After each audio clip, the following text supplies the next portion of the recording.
The first sign wasn't the message. It was the silence before it.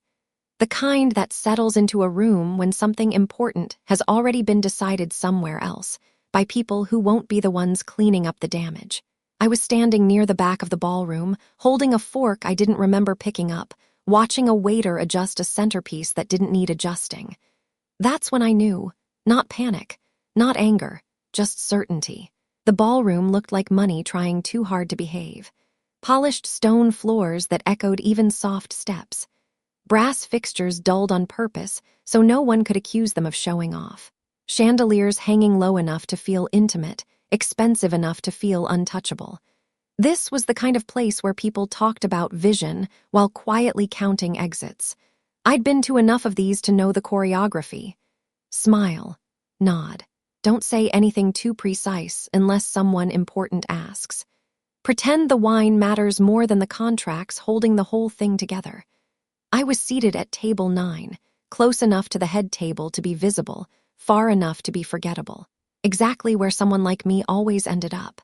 Next to me sat Daniel Rourke, CEO of Northline Dynamics, a man who spoke slowly, listened carefully, and remembered things other people assumed he wouldn't. The kind of man who scared the wrong executives. My dress was navy, unremarkable, chosen because it wouldn't be remembered later. High neckline. Clean lines, no apology in the tailoring. I wasn't there to be impressive. I was there because, technically, I was required to be. That detail mattered more than most people in the room understood.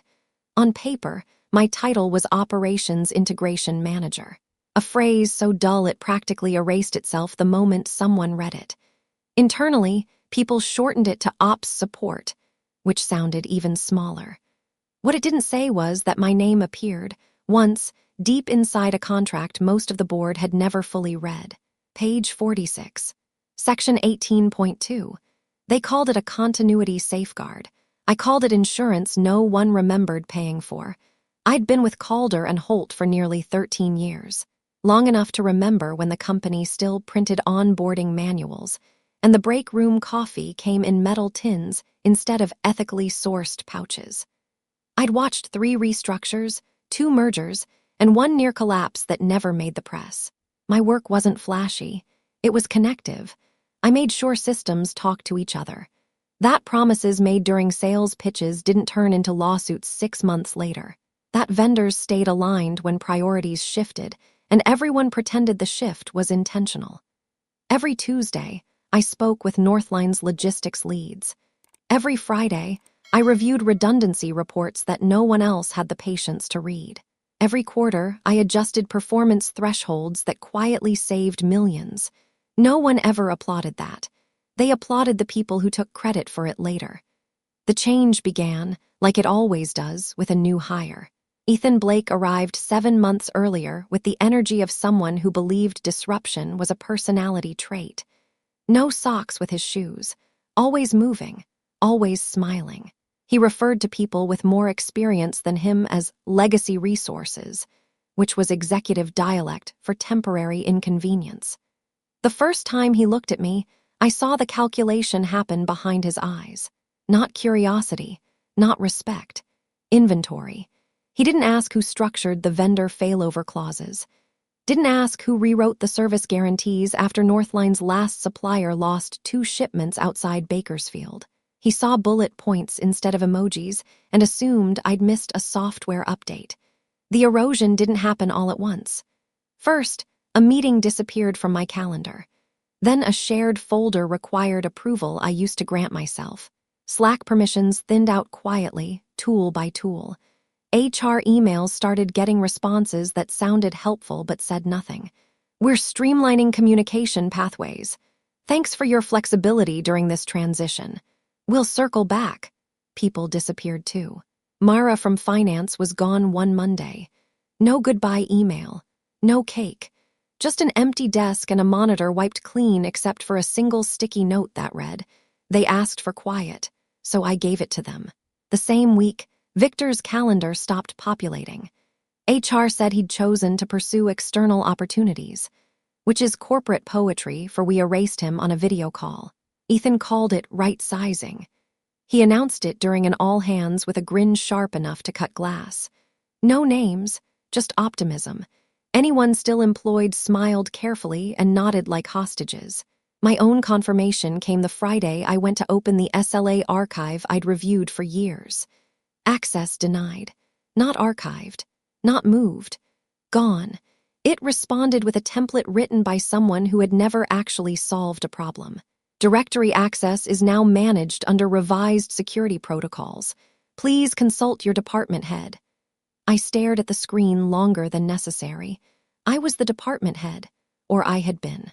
That night, I opened the folder on my personal system, the one I'd kept synchronized quietly without announcing it, the one that didn't rely on company goodwill. The contract was there, dated April 2012, signed by executives whose names still carried weight, written in legal language dense enough to drown in. I made coffee, pulled out a yellow highlighter, turned to the page I already knew by heart. Section 18.2, Continuity of Service Provision. The following individuals are designated as essential personnel. Removal from the project, whether through termination or reassignment, constitutes a breach unless pre-approved by both parties or replaced via mutual written consent. My name was listed first, not because I demanded it, because after a near-disaster years earlier, Northline had insisted. Someone had needed to be accountable. Legal had looked around and chosen the person who actually kept things from falling apart. I printed the page, folded it once, slipped it into my bag, and then I waited. By the time the gala arrived, the decision had already been made. Black tie events like that are supposed to celebrate partnerships. What they really do is give people a stage to pretend nothing is wrong while quietly positioning themselves near the exits. I walked into the room knowing I was already being uninvited from the future. Ethan was across the room, laughing too loudly with a group of consultants I'd personally onboarded years earlier. He never looked my way. Not once. That was the tell. Ghosts don't get acknowledged until someone realizes they're gone. Daniel leaned slightly toward me during dinner, asking about regional throughput issues. I answered the way I always did, precise, calm, useful. He nodded, thoughtful. "You've always been the glue," he said quietly, like an observation, not praise. Across the room, Ethan raised his glass in a toast meant for himself. I looked down at my plate. Underdone fish dressed up with herbs meant to distract from its mistakes. I thought about the people who'd already vanished, and felt that internal shift, not grief, not fury, just resolve. The earth moves slowly before it breaks. Halfway through the main course, my phone vibrated inside my clutch. One message, from Ethan, "Pack up Monday, we're restructuring. Services no longer required." No greeting, no punctuation, no name. I didn't react. I simply turned the screen toward Daniel. He read it once, then again, set his glass down carefully. "Do you remember Section 18.2? He asked. I nodded. He took out his phone and began typing. Slowly, precisely.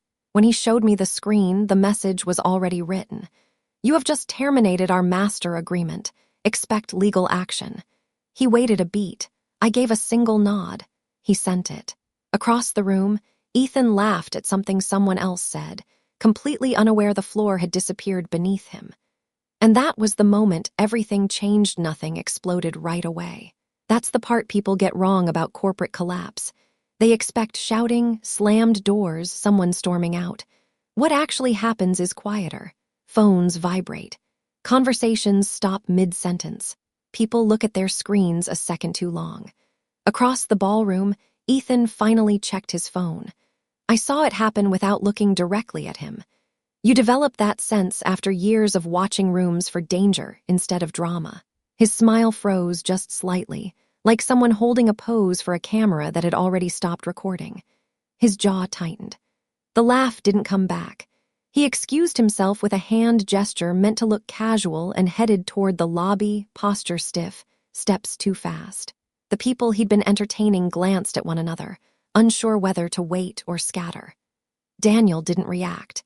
He picked up his fork and resumed eating, calm as a man who had just closed a file he'd been waiting years to archive. "They'll burn the custard," he said, scanning the dessert menu. "They always do." "I've noticed," I replied, and just like that, the moment passed. The rest of the evening played out like nothing had happened. That was the strangest part. Speeches were made. Awards were handed out. Applause rippled politely through the room at scheduled intervals. But beneath it all, something had shifted. Phones buzzed more often. People leaned closer when they spoke. Someone from communications whispered urgently to a finance director near the bar. A server dropped a fork and jumped like it had been a gunshot. Ethan never returned to his seat. His chair sat empty, napkin folded, wine untouched. A punctuation mark without a sentence. By the time coffee was served, I felt oddly light. Not relieved, not victorious, just finished. When the final toast was made, I clinked my glass like everyone else. I didn't rush. I didn't linger. I left the ballroom the same way I entered it, quietly, without attracting attention. Outside, the night air felt sharper than it should have. The valet brought my car around. I slid into the driver's seat, closed the door, and sat there for a full 5 seconds without starting the engine.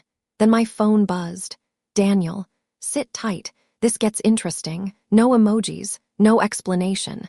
By the time I reached home, the machine had already started moving. I didn't sleep much that night. Not because I was anxious, because my mind wouldn't stop tracking consequences. Somewhere, legal teams were pulling archived files. Someone was asking who approved what. Someone else was realizing they hadn't. By morning, the internal channels were alive with tension. At 8:17 a.m., my company email locked me out. At 8:23, my Slack status flipped to inactive.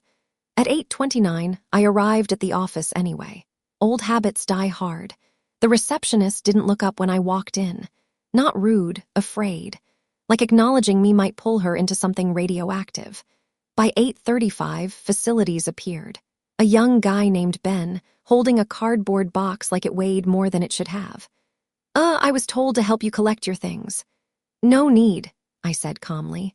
I pulled the small box I kept under my desk, chargers, a stress ball shaped like a shipping container, one framed photo of my niece. That was it. I didn't take the plaque from 2019. Let them keep it. At the security desk, I slid my badge forward. "They said someone would escort you out," the guard said. "I'm good," I replied. Outside, the sun was already too bright. I sat in my car again. Waited. Let the quiet settle. Then my phone buzzed. "Unknown number. Do not respond to HR. We're flagging breach. Counsel contacting yours shortly. Daniel again." By lunchtime, the first internal email leaked. Subject line, "Continuity concern, urgent no body text." Just an attached scan of the contract. Page 46. Section 18.2, highlighted. The question followed in a reply-all storm no one wanted to claim. Who approved removing the named continuity lead? No one answered, because no one had. Ethan had acted alone. He'd assumed, like so many before him, that contracts were flexible things. That word's aged out if enough confident people pretended they had. By mid-afternoon, Calder and Holt's legal team sent their first response. It was defensive, overly confident, and fundamentally wrong. They argued the clause was contextual, no longer applicable under modern operational frameworks. Daniel's team replied with 14 words. "Your firm has breached agreement terms. Formal action and damages forthcoming." They didn't threaten. They filed. By Tuesday morning, the number landed. $38 million, immediate damages, projected losses, government penalties, operational disruption. That's when panic stopped being theoretical. Executives who hadn't spoken to me in years suddenly remembered my extension. HR tried to retroactively document approvals that didn't exist. Someone suggested mediation. The board demanded names. Ethan sent an all-hands email claiming authority, alignment, restructuring. It read like someone throwing corporate buzzwords at a fire and hoping it would go out. Legal wasn't buying it. HR wasn't buying it. The board definitely wasn't buying it. An internal thread surfaced with a subject line that said everything. Who approved firing her? No replies. Not even a checking. By the end of the week, Ethan was placed on administrative leave. His office was cleared overnight. Badge deactivated. Access revoked. No goodbye message. The general counsel resigned before sunrise. No announcement, just gone. His assistant told someone he'd decided to focus on family, which is usually code for my inbox is now evidence. Audits followed, real ones, the kind that start with expense reports and end with subpoenas. I watched it all from my porch, tea cooling beside me, sun warming my knees, squirrels waging war on the bird feeder. I didn't feel triumphant. I felt vindicated in the quietest way possible. Sometimes the system doesn't need you to fight it. It just needs you to step aside and let it collapse under its own arrogance. On Friday afternoon, an email appeared in my personal inbox. No sender name, no subject. You warned them. They didn't listen. That was it. 7 words. They carried more weight than any apology could have. The invitation came the following Monday. Not by email, by courier. A heavy envelope, embossed logo, thick card stock. Inside, a single note. Lunch, my treat. No negotiation, no agenda, just a time and a place. I showed up early. Daniel was already there, notebook open, iced tea sweating onto the table. No laptop, no entourage, no theater. He stood to greet me. "You look steady," he said. "I've had practice," I replied. We talked about everything except the lawsuit at first. Family, weather, old systems that never should have been replaced. He remembered details other people forgot on purpose.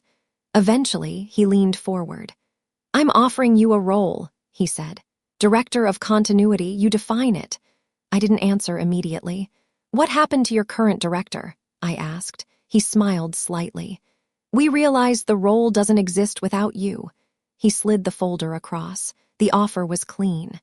Respectful, thoughtful, I reached into my bag and placed the folded contract between us. "Keep this," I said, "for your next VP." He nodded like I'd handed him something sacred. I signed. On my terms, the announcement came on a Wednesday morning, buried halfway down an industry brief that most people skimmed between meetings. No dramatic headline, no breaking news banner, just a paragraph written in that neutral, surgical language companies use when they've lost control of the story and don't want anyone to notice.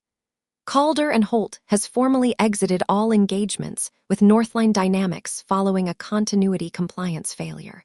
That was it. No adjectives, no excuses, no promises to do better. Just confirmation. The market noticed anyway. By noon, Calder and Holt's stock dipped hard enough to trigger analyst calls. By close of day, estimates started stacking up.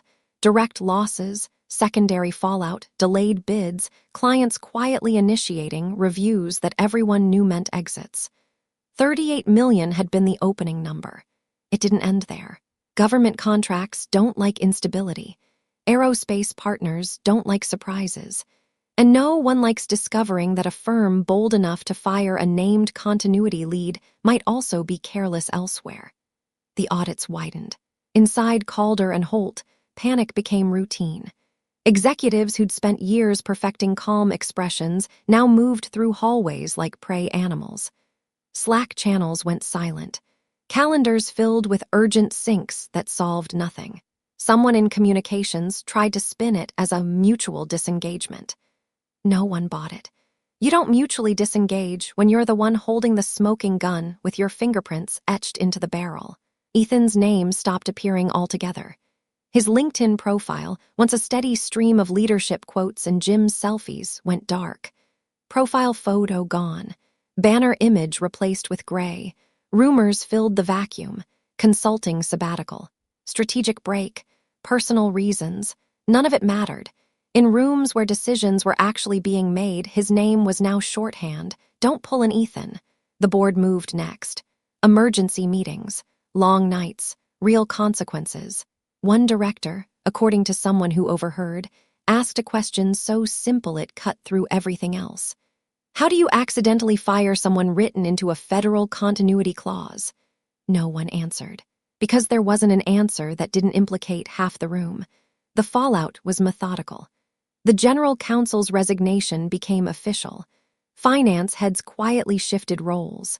HR leadership was restructured, which meant removed without ceremony.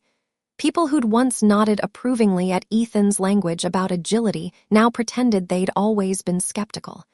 They hadn't. They just never thought the bill would come due. I wasn't part of any of it. That was the strangest thing. My phone stayed mostly quiet. A few texts from former colleagues. One apologetic voicemail from someone in HR that I never returned. I spent my mornings slowly. Coffee that stayed hot. Books I'd meant to read for years. A garden that didn't care about quarterly performance. In the afternoons, I took calls from Daniel's team. Short, focused conversations. No drama, just clarity. My new role didn't come with a desk or an org chart. It came with authority. "Tell us what breaks if we touch this," they asked. And I told them. That was it. No politics, no posturing, just work. One afternoon, a package arrived. Brown paper, no return address. Inside, a frame. Simple, solid. Behind the glass, a copy of the old contract. Page 46. Section 18.2. My name still visible beneath the fading yellow highlight. I laughed then, not out of joy, out of recognition. I set it on the shelf near the window, where the light hit it in the late afternoon, not as a trophy, as a reminder. Contracts are promises, silence has weight, and systems remember even when people pretend they don't. The industry moved on eventually. Calder and Holt never recovered fully. They stabilized, rebranded, hired consultants to explain what had happened in language that made it sound inevitable instead of avoidable. Clients stayed cautious. Trust doesn't come back just because you ask nicely. Daniel and I never talked about revenge. We talked about prevention. "How do we make sure this doesn't happen again?" he asked once. "You listen," I said, "and you stop confusing experience with resistance." He nodded. The role grew slowly. Intentionally, I chose my successor 3 years later, someone sharp, quiet, observant, someone who understood that the most dangerous failures don't announce themselves. On my last official day, there was no party. Just an email from Daniel. "You kept us standing. Thank you." I closed my laptop and didn't open it again. Sometimes people ask if it felt good. Watching a firm collapse. Seeing someone who tried to erase you disappear instead. That's not the right question. It didn't feel good. It felt accurate, like gravity finally doing what it was always going to do. The real lesson wasn't about power or revenge or even justice. It was simpler than that.